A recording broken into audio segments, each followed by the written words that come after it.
In this video, we're going to be taking a look at Lotus Pose, Padmasana. So to start out with in Padmasana, I want to make sure that I understand this idea of keeping the knee joint closed. Joint is closed, you don't have any room here in between. And the second thing is we don't touch the toes. Okay, so how does that work? So coming into Padmasana here, so bring the right leg back, make sure that this knee joint is closed. And then I'm going to bring the feet here, keeping this joint closed. So I'm not touching the toes, I'm working here. Right, and if this is all I can do, then I can sit here in half Padmasana. Both knee joints are closed, and I can use the belt. Then you can do the second side, so close that joint, close this knee joint. Make sure you're not grabbing the toes here, you're grabbing the ankle, keeping this closed, and then you can do half Padmasana here. Full Padmasana here.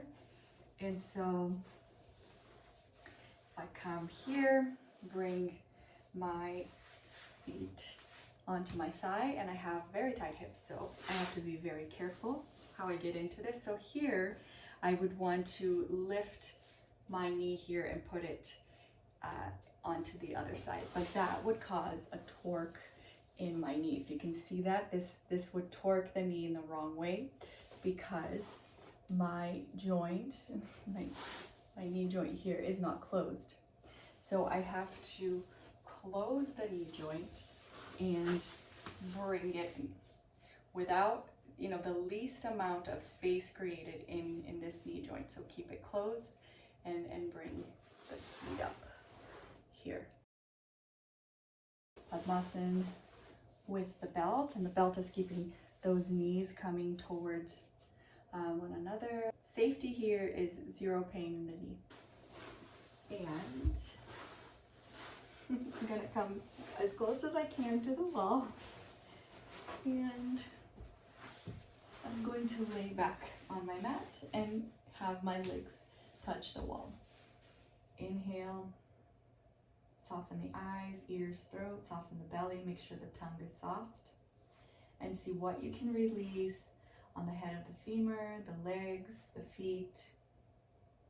And sometimes there's a lot of pressure in the ankles, so see how much you can release. And don't suffer here, but make sure that the knees are always just not in pain or not under any tension. If it is, then practice this on the wall, but with half Padmasana, the pose we did in the beginning. Do half Padmasana here. Come away from the wall a little bit. And what I want to do is I want to bring my knee to the wall. So I want to do that without arching my back. So I can really arch the back and bring the knees to the wall, but this is cheating. So I have to keep my back, and it's not flat. I don't want to flatten this curve. I want to keep natural curve. I want to by rotating the hips here, I want to bring my knees to the wall, right? Without creating more of a back bend. You can slowly let go.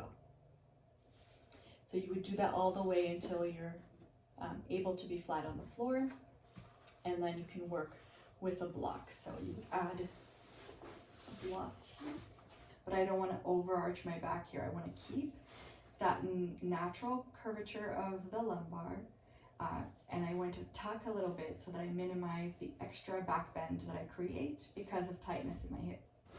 And then come back. Do the same exercise, tucking, and tucking means I'm going to push these hips onto the block. The pubic symphysis comes up towards the wall, so it's a tucking position to remove the excess back bend, not to flatten the lower back. Okay, so lift and work here. Then remove the block. And then we'll remove the belt, and we'll come out carefully. You can try to come out without using your hands at all. So come out and then bring the legs out. And Dandasana. Now you're ready to do the second side. I hope you enjoy this way of working with Padmasana. I'll link more videos in the description below. See you in the next video.